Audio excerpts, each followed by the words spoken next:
இருந்தாலும் நோய் இல்லாமல் இருந்தால் பெரிய செல்வம். நோயற்ற வாழும் குறைவில்லா செல்வம். ஒரு வீடு கட்டி கிரகபிரவேசம் பண்ணும்போது பாருங்க, விநாயகர் பெருமான மஞ்சள் பிள்ளையாரல் பிடிச்சி வச்சுக்கிறோம். அது மேலே அருகும்புல் வச்சிருக்கிறோம். அந்த அருகும்புல்லை பாருங்க குண்டத்தில் போடுறோம். அது எதுக்காகனா மனிதனுடைய வாழ்க்கையிலே ஆறாத வினைகள், தீராத நோய்களும், அருகும்பில்லாத வினைகளும். அதான் குண்டத்தில் போடுறோம். அடுத்தா அப்படி இந்த தீபத்தினுடைய வழிபாடு ஒரு ஆலயத்துக்கு போனோம்னா ஃபர்ஸ்ட்ல வந்து விளக்கு போடுறோம். தான் இருக்கக்கூடிய இடத்துல அப்படியே பிரகாசமா இருக்கு. கரண்ட் இருந்தாலும் இல்லாவிட்டாலும் பிரகாசமா இருக்கு. அது என்ன அப்படின்னா மனிதனுடைய வாழ்க்கையிலே நம்ம சம்பாதிக்கக்கூடிய சம்பாதனை அன்னபோஜனம் போதுன்னு சொல்றது அந்த சாப்பாடு தான். அதனாலதான் ஒரு வீட்டில் வந்து தாய் தெய்வத்தினாக்கா அந்த தாயானது மகாலட்சுமின்னு சொல்லுவாங்க. மாதா பிதா குரு தெய்வம், அவங்கதான் லட்சுமி தெய்வம். ஹரிஹாம் ராஜாதி ராஜாய பிரஷ்யா சாசினே நமோ வையும் வைசுனாய குருமிகேஷமேகம் சொல்லிட்டு பால் காய்ச்சறோம். இதுல ஹோமங்கள் வந்து நிறைய செய்யறோம். நேற்று சாயங்காலமா விநாயகர் பெருமான் மகாலட்சுமி அஷ்டத்துக்கு தேவன் சொல்லி வெளியில நம்ம இருக்கக்கூடிய இடத்துல 8 இடத்துல இறைவன் நமக்கு பாதுகாப்பா இருக்கிறார். 8 இடத்துல அஷ்டத்துக்கு தேவர் பாருங்க. அம்மனுடைய ஆலயத்துல போதகணங்கன்னு இருப்பாங்க. அவங்களெல்லாம் சாமிக்கு மட்டும் இல்ல நமக்கும் காவல் தெய்வமா இருப்பாங்க. பெருமாளுடைய ஆலயத்துல விஜயன் ஜெயன் பாருங்க காவல் பரிவாரமூர்த்தின்னு சொல்லுவாங்க. செவத்து கோயில் கூட பாருங்க முன்னடையாரு சப்த கன்னிகள் இவங்கெல்லாம் இருப்பாங்க. இந்த வீட்டை சுத்தி அந்த பூஷணிக்காய் எதுக்காக வைக்கிறோம்னா இந்த லோகத்தை புனிதப்படுத்தணுங்க. ஒரு பிராமணர் கூட்டிட்டு வந்து வீட்டுல யோகாவை எழுதி செய்யறோம்னா 3 விதமான பிரபஞ்சம்.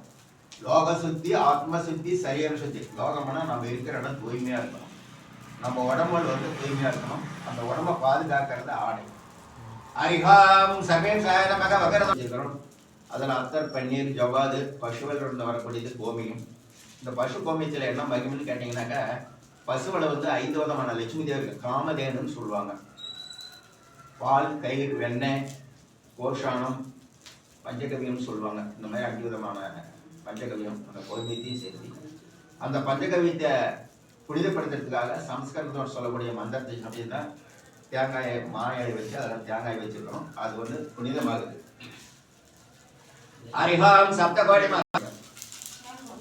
மனிதனுடைய வாழ்க்கையிலே ஜாதகங்கிறத ஓரளவுக்கு நம்பக்கூடிய விஷயம். இந்த ஜாதகத்தினுடைய நிலை தெரியறதுக்காக வேண்டிதான் இந்த யாகத்துல எல்லாருமே அந்த நெய்கள் நினைச்சு குடிச்சு போடுறது. அந்த தெரிவித்து கொஞ்சம் கொஞ்சம் போட்டுக்கிட்டே இருக்காங்க. எல்லாருக்குமே இது பெரிய பாக்கியம்.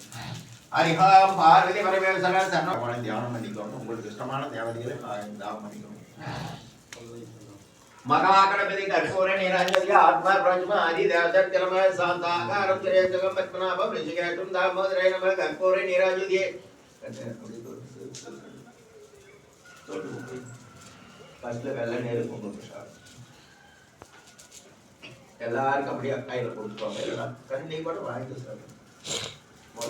அப்படியே தொட்டு சேர்த்துட்டு வெள்ளை நேரு பொங்கல் பிரசாதம் தனித்தனியே வரணும். தனித்தனியே நிதானமா இருக்கணும்.